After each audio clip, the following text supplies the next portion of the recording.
香港復康會職業復康及再培訓中心，除咗為長期病患同埋肢體殘疾人士提供呢個僱員再培訓局嘅就業掛鈎課程同埋非就業掛鈎課程之外，佢哋仲有為殘疾人士提供嘅輔助就業培訓，目的係增強參加者求職嘅動機同埋信心，提升佢哋嘅工作技能同埋就業競爭嘅能力，開闊更加多嘅職位空缺，增加佢哋嘅就業機會。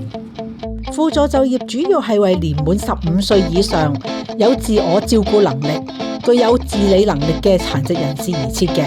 咁當然啦，佢哋亦都需要有接受呢個就業培訓同埋支援，仲要喺公開就業市場工作嘅意願。而仲有一點好重要嘅就係佢哋而家唔可以接受緊呢個工場嘅服務啦，綜合職業康復復康中心同埋呢一個嘅綜合職業訓練中心嘅服務，就例如展亮同埋呢一個明愛樂務嘅服務啦。如果你用緊呢啲服務嘅話咧，你就唔可以參加啦。復康會嘅輔助就業服務有以下嘅特色：一、運用個案嘅管理模式，每個參加者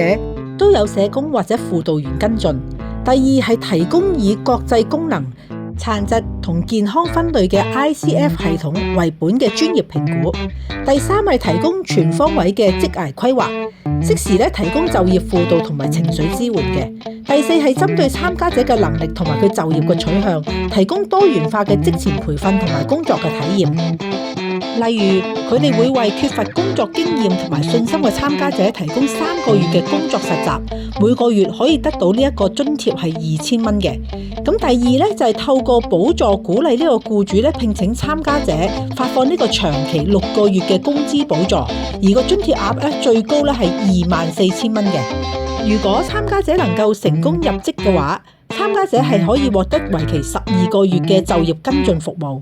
而中心亦都會透過不斷擴展呢個僱主嘅網絡，就住每位參加者嘅情況同埋需要，物色合適佢哋嘅職位空缺，同埋轉介參加者去工作嘅。例如咧，佢哋物色咗有呢個嘅資料輸入啦、文件校對、禮品嘅製作、派發傳單、市場推廣等等嘅，安排呢個就業見習啦，同埋呢個工作體驗、企業參觀同埋自僱創業嘅訓練嘅。聽下，大家係咪覺得呢個服務好正呢？咁你點樣先可以申請呢？第一，你可以自己申請，你去打電話去中心咧，同佢哋呢一個嘅中心嘅工作人員申請就得噶啦。第二種方法就透過轉介，經過專業人士，例如醫生啦、社工、職業治療師等等咧，作出轉介。畫面上有佢哋嘅聯絡方法，你都快啲參加啦！